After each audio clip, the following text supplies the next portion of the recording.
Jeshi la Israel limeanzisha mashambulizi mapya kusini mwa mji wa Beirut nchini Lebanon kwa mara ya kwanza tangu lilipofanya hivyo Novemba mwaka jana.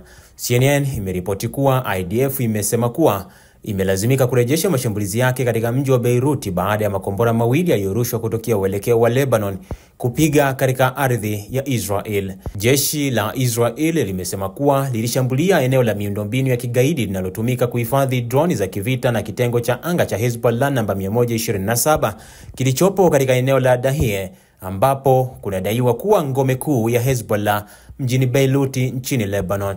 IDF imesema kuwa Hezbollah inaweka miundombinu yake ya kigaidi miongoni mwa raia wa Lebanon, ikiwa ni mfano wa wazi wa jinsi inavyowatumia raia hao kama ngao ya kibinadamu kwa maslahi yake binafsi ya kijeshi. Kwa muda mfupi kabla ya mashambulizi hayo, IDF ilitoa tangazo la kuondoa wakazi wa Lebanon katika kitongoji kimoja kilichopo kusini mwa Lebanon. Nanukuu, katika kila mtu aliyeko ndani ya jengo lililoainishwa kwa rangi nyekundu kwenye ramani pamoja na majengo yanayolizunguka mpo karibu na vituo vinavyohusiana na Hezbollah, IDF ilisema kupitia ujumbe wake. Kwa usalama wenu na wa familia zenu, ni lazima mtoke mara moja na kuhamia umbali wa angalau mita 300 kama ilivyoonyeshwa kwenye ramani, ilisema taarifa hiyo ya tahadhari iliyotolewa na Israel kwenda Lebanon. Kwa mujibu wa shirika la habari la taifa la Lebanon NNA, eneo hilo lina shule kadhaa na serikali ya Lebanon ilisitisha masomo siku ya Ijumaa kufuatia agizo la Israel la kuondoa raia, ikiwataka wanafunzi wote, walimu na wafanyakazi wa utawala kuondoka eneo hilo. Kwa mujibu wa ofisa mmoja wa Israeli, waziri mkuu wa Israeli Benjamin Netanyahu, waziri wa ulinzi Israel Katz na maofisa wengine watakutana leo Ijumaa Machi 28, 2025 ili kufanya tathmini ya usalama kuhusu Lebanon.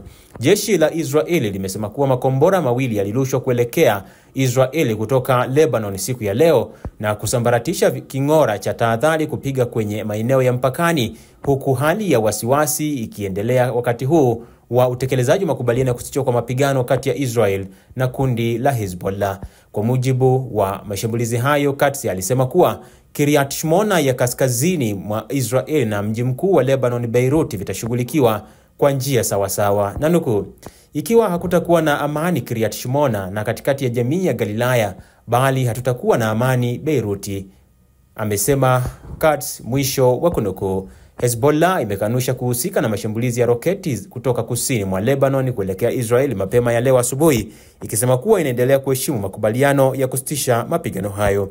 Mvutano katika eneo hilo umeongezeka katika wiki za hivi karibuni kufuatia kuzuka kwa mapigano makubwa kati ya Israel na kundi hilo linaloungwa mkono na taifa la Irani, ikiwa ni mara ya kwanza tangu makubaliano ya kusitisha kwa mapigano miezi 4 iliyopita kuleta hali ya utulivu wa mashaka mpakani. Makubaliano ya kusitishwa kwa mapigano kati ya Israel na Hezbollah ya Novemba mwaka jana yalisababisha kupungua kwa mashambulizi makubwa baada ya zaidi ya mwaka mmoja wa mashambulizi ya kuvuka mpaka na miezi kadhaa ya vita kamili kati ya pande hizo.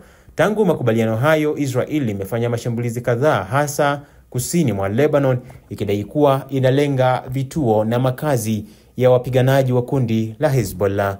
Endelea kufuatilia Mwananchi Digital kwa taarifa zaidi kuhusiana na mzozo huo.